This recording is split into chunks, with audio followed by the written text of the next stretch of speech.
हुकमाची राणी या मालिकेमध्ये प्रेक्षकांनो आता इतका जबरदस्त असा ट्विस्ट येताना आपल्याला पाहायला मिळणार आहे. बरं का, इकडे आता या तनिषाला हवा असतो इंद्रा आणि या विक्रांतला हवं असतं महाडिक कुटुंब उद्ध्वस्त झालेलं. त्यामुळे आता दोन्हीही ही दुश्मन एकत्र आल्यानंतर त्यांची जुगलबंदी पाहायला आपल्याला मालिकेत वेगळीच मजा येणार आहे. पण आपली राणी एक हुशार वकील असते आणि इंद्राने नात्यातला विश्वास जपत आता राणीला सगळं काही सत्य सांगून टाकलेलं असतं. आणि इकडे मालती आबा सगळे जण राणीला समजवतात आणि आता इकडे इंद्राचं सगळं कुटुंब इंद्राच्या पाठीमागे खंबीरपणे उभे राहताना आपल्याला पाहायला मिळणार आहे. पण इकडे आता या मालिकेत येणारा नवीन ट्विस्ट म्हणजे आपल्या राणीसमोर ही तनिषा आणि विक्रांत एक झाल्याचं सत्य कशा प्रकारे उघड होणार आणि आपली राणी इंद्राला या सगळ्या प्रकरणातून कसं अलगद सोडवणार हे सगळं पाहायला प्रेक्षकांनो अगदी मजा येणार आहे. राणीची हुशारी आणि इंद्राचा विश्वास या दोघांचंही एकमेकांवर असलेलं प्रेम आता या दोघांनाही एवढ्या मोठ्या संकटातून कशा प्रकारे बाहेर काढणार हे सगळं सगळं बघायला प्रेक्षकांना आपल्याला खूप छान वाटणार आहे. आणि बरं का, मालिकेमध्ये हे सगळं कशा प्रकारे चित्रित होणार, कशा प्रकारे दाखवलं जाणार हे जर तुम्हाला जाणून घ्यायचं असेल तर तुम्ही आपला हा व्हिडिओ अगदी शेवटपर्यंत बघा, म्हणजे तुमच्याही सगळं काही इकडे लक्षात येऊन जाईल.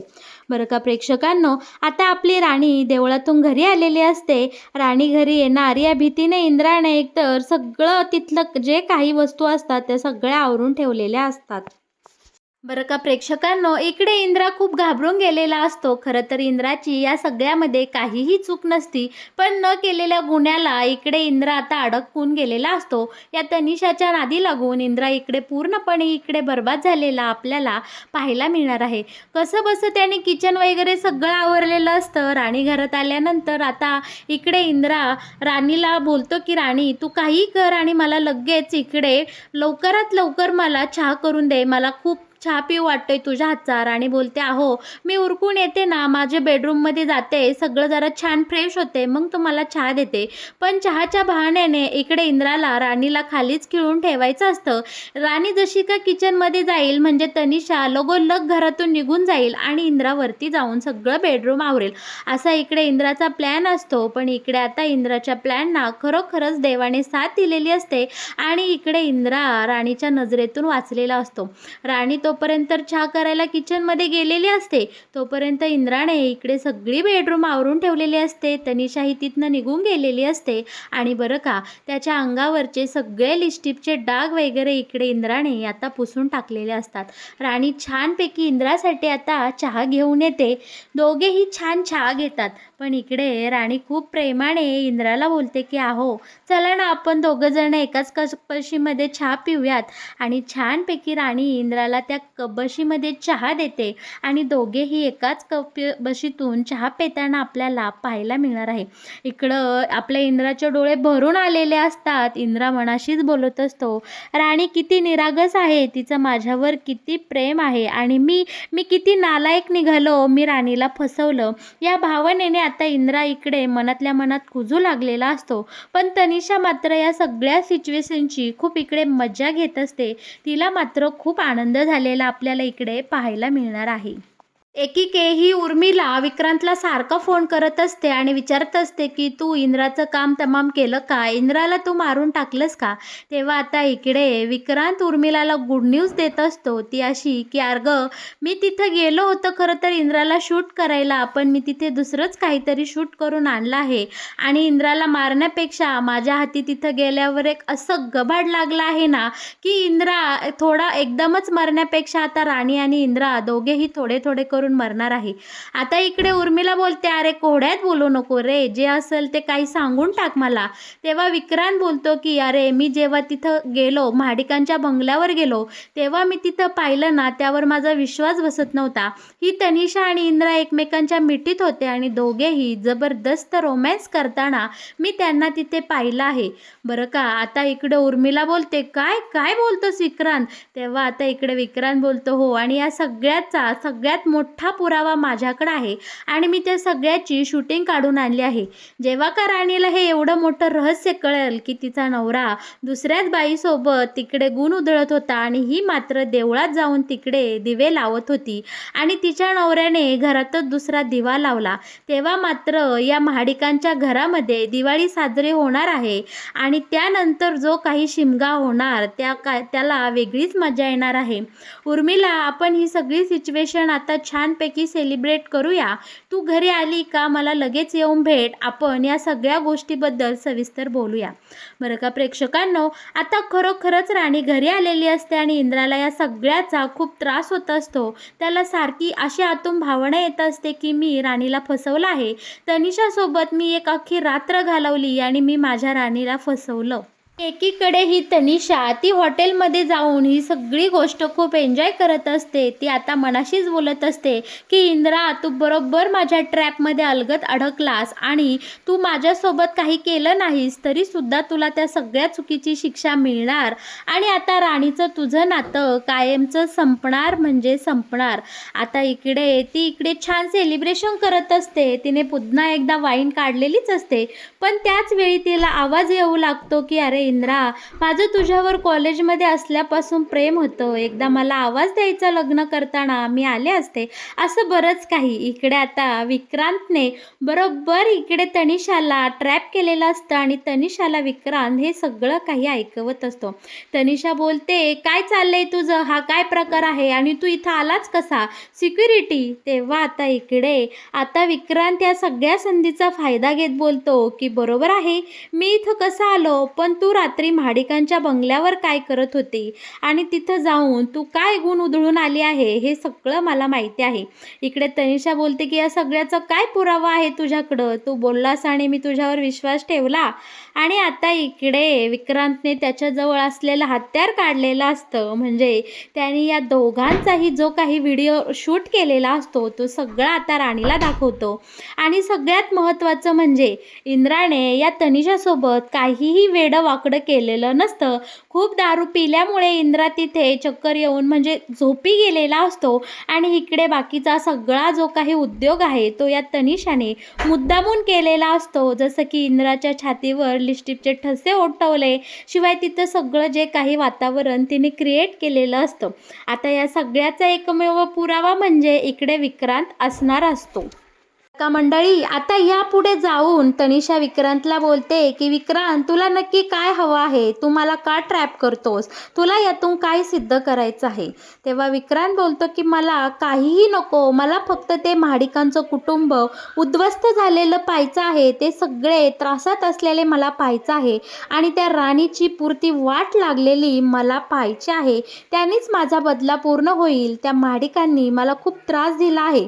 तेव्हा आता इकडे तनिषा बोलते, इट्स ओके, मला त्या बाकीच्या माणसांसोबत काहीही घेणं देणं नाही, मला फक्त माझा इंद्रा हवा आहे, मला इंद्रजीत पाहिजे, बस मला इतकंच हवं. आता दोघेही दुश्मन, राणी इंद्राचेही दोघेही जाणी दुश्मन आता एकमेकांचे जाणी मित्र बनलेले आपल्याला पाहायला मिळणार आहे. इकडे तनिषाने आणि विक्रांतने हात मिळवणी केलेली आपल्याला इकडे दिसणार आहे. बरं का प्रेक्षकांनो, आपल्याला हे पाहायला खरंच मज्जा येणार आहे. म्हणजे इकडे आता विक्रांत आणि तनिषाचा राग द्वेष जिंकणार का तिकडे राणी आणि आपल्या इंद्राचं प्रेम जिंकणार. या लढाईमध्ये नक्की कोणाचा विजय होणार आणि कोणाची हार होणार हे आपल्याला येणाऱ्या काही भागांमध्ये पाहायला मिळणारच आहे. पण इकडे आता इंद्रा खूप अस्वस्थ असतो. इंद्राला मात्र चैन पडत नसते आणि राणीने हे सगळं ऑब्झर्व केलेलं असतं. राणी आता इंद्राला विश्वासात घेते, इंद्राचा हात हातात घेऊन त्याला मायेचा आधार देते आणि प्रेमाने विचारते, इंद्रजीत, नक्की तुम्हाला काय झालं आहे, रात्री काही घडून गेलं आहे का, आल्यापासून मी पाहते की तुम्ही खूप अस्वस्थ आहात, तुमचं मन अजिबात थाऱ्यावर नाही, चित्त अजिबात थाऱ्यात नाही, काय झालं आहे तुम्ही मला सांगसाल का. इकडे इंद्रा हा नाही करत असतो, खूप शब्द अडखळत असतात. शेवटी राणी आता इंद्राला त्याची शपथ देते आणि बोलते की अहो, तुम्हाला माझी शपथ आहे आहे? तुम्ही नक्की कोणत्या वेदनेत आहात? काय घडलं ते मला सांगाल का? आता इकडे इंद्रा सांगू लागतो की राणी, रात्री 12 नंतर तनिषा भिजलेल्या अवस्थेत घरी आली होती. तिने माझ्याकडे ड्रेस मागितला. मी तुझा ड्रेसही तिला घालायला दिला आणि मी नको म्हणत असताना तिने मला खूप दारू पाजली आणि दारू ती स्वतः येताना घेऊन आली होती. नको नको म्हणत असताना तिने एकावर एक दारूचे ग्लास मला पाजले आणि काहीतरी खायला घातलं. त्यानंतर मला बेशुद्ध झालो असं वाटतंय. पण इकडे तनिषाचं असं म्हणणे आहे की आमच्या दोघांमध्ये काहीतरी चुकीचं घडलं. पण राणी शपथ घेऊन सांगतो की मला असं काहीही आठवत नाही. मला फक्त इतकंच आठवतंय की मी खूप दारू पिलो आणि तनिषामध्ये मला तुझा चेहरा, तुझा भास झाला. मी राणी आय लव्ह यू बोललो आणि मी तुझ्यावरचं प्रेम व्यक्त केलं आणि त्यानंतर मी झोपी गेलो असं मला वाटतंय. पण तनिषाचं म्हणणे आहे की आमच्या दोघांमध्येही काहीतरी घडून गेलं आहे. पण राणी, माझा विश्वास ठेव, माझ्यावर तू विश्वास ठेव. माझं तुझ्यावर खूप प्रेम आहे आणि मी चुकूनही असं काही वागणार नाही, बरं का. इकडे आता इंद्रा राणीसमोर हे सगळं काही सत्य सांगत असतो. त्याच वेळी देवळातून मालती आबा आणि बाकीचे घरी आलेले असतात. सगळे आपापल्या कामाला लागतात आणि मालती आबाने सुरुवातीला आल्यामुळे यांचं बोलणं ओझरता ऐकलेलं असतं. दोघेही आता इंद्राजवळ जातात आणि विश्वासाने विचारतात की राणी, इंद्रा, नक्की काय झालं आहे? तुम्ही कशाबद्दल बोलताय? तेव्हा राणी आता आतून पूर्णपणे तुटून गेलेली असते. ती रडत रडत इकडे मालती आणि आबांना सगळं काही प्रकार सांगून टाकते. इकडे राणीला खूप रडू आलेलं असतं. पण मालती इकडे राणीला आता मायेचा आधार देताना आपल्याला पाहायला मिळणार आहे. तर आबा इकडे विक्रांतला खडे बोल सुनावताना आपण पाहणार आहोत. का प्रेक्षकांनो, आता इकडे इंद्रा ही काही मी असं केलंच नाही असं ठामपणे इथे निश्चितपणे सांगत असतो की माझं राणीवर खूप प्रेम आहे आणि चुकूनही माझा पाय घसरणार नाही याची मला गॅरंटी आहे. पण तनिषा असं म्हणत आहे, बरं का. सगळ्यांचं इंद्राला ओरडून झाल्यानंतर मालती आणि आबा या प्रकरणाकडं अगदी तटस्थपणे पाहायला लागलेले असतात. बरं का. इकडे आबा आता इंद्रावर विश्वास ठेवत बोलतात की खरं तर राणी, मलाही असं वाटतंय की इंद्र चुकू शकत नाही. कारण इंद्राचं तुझ्यावर किती प्रेम आहे ना, ते आम्ही डोळ्यांनी पाहतोय. कितीही काही परिस्थिती आली तरी इंद्रा तुला फसवणार नाही एवढी आम्हाला इंद्राबद्दल गॅरंटी आहे. आता मालती बोलते की हो राणी, एवढ्या बाबतीत माझा इंद्रावर पूर्ण विश्वास आहे. कारण त्याचं तुझ्यावर जीवापाड प्रेम आहे. अगदी तो माझ्या विरोधात जाऊनही तुझी बाजू कित्येक वेळा घेत असतो, बरं का. आणि सगळ्यात महत्त्वाचं म्हणजे आम्हा दोघांनाही आमच्या संस्कारांवर पूर्ण विश्वास आहे. काहीतरी या सगळ्या प्रकरणात घोटाळा आहे असं मला वाटतंय. आता इकडे आपल्या आबांच्या आणि मालतीच्या शब्दांनी राणीला थोडी उभारी आलेली असते आणि ती जरा या प्रकरणाकडं वकील म्हणून पाहू लागलेली असते. शांत डोक्याने आता राणीने इकडे विचार केलेला असतो. राणीने सगळं रडून वगैरे घेतलेलं असतं. इंद्रा राणीची माफी मागत असतो आणि बोलत असतं की राणी, माझ्यावर तू एकदा विश्वास ठेव आणि प्लीज मला माफ कर. मी तुझा गुन्हेगार आहे. आणि इकडे आपला इंद्रा राणीचा अगदी पाय धरू धरू रडत रडत आता इकडे राणीला सॉरी म्हणत असतो. मोठ्या मनाने राणीने आता इंद्राला माफही केलेलं असतं. खरं तर तिच्या मनामध्ये कुठेतरी ही भावना अपराधीपणाची असते आणि इंद्राक पाहून तिला खूप रागही येत असतो आणि स्वतःबद्दल वाईटही वाटत असतं. इकडे राणीचा अगदी हार्टब्रेक झालेला आपल्याला पाहायला मिळणार आहे. पण एका केसच्या कामानिमित्त आता इंद्रा आणि राणी दोघेही बाहेर निघालेले असतात आणि आबानी आणि आपल्या मालतीने या दोघांनाही मानसिकरित्या सपोर्ट केलेला आपल्याला पाहायला मिळणार आहे. आणि संसार तुमच्या दोघांचा आहे, निर्णय तुम्हा दोघांना घ्यायचा आहे. फक्त एक लक्षात ठेवा, एकमेकांवरच्या प्रेमावर तुम्ही कायम विश्वास ठेवा आणि आजवर जशी प्रत्येक गोष्ट एकदम हुशारीने हाताळली, ही गोष्ट त्या दृष्टिकोनातून बघा, तुम्हाला नक्की मार्ग मिळेल. आता राणी आणि इंद्रा गाडीतून निघालेले असतात आणि बरं का प्रेक्षकांनो, इकडे देवाची कृपा होते आणि नेमकं बाहेरच तनिषा आणि विक्रांत एकमेकांसोबत बोलताना राणी चालत्या गाडीतून जाता जाता बाहेर खिडकीतून डोकावते आणि तिला पुढे ही दोघेही एकमेकांसोबत बोलताना हात मिळवताना पाहायला मिळतात. शिवाय विक्रांतलाही तनिषा पैसे देत असते आणि इकडे राणीला आता प्रश्न पडलेला असतो की विक्रांत आणि ही तनिषा एकत्र काय करतात आणि या दोघांचा नक्की काही प्लॅन असेल का. आजवर मी तनिषा मॅडमला फक्त इंद्रजितची मैत्रीण म्हणून पाहिलं, पण या बाईच्या मनात काही काळबैरं असेल का? आणि इंद्रानी मला सांगितलं होतं की तिचं कॉलेजमध्ये असताना माझ्यावर प्रेम होतं, पण मी या सगळ्या गोष्टीकडे कानाडोळा केला, मी दुर्लक्ष केलं, मी समजले.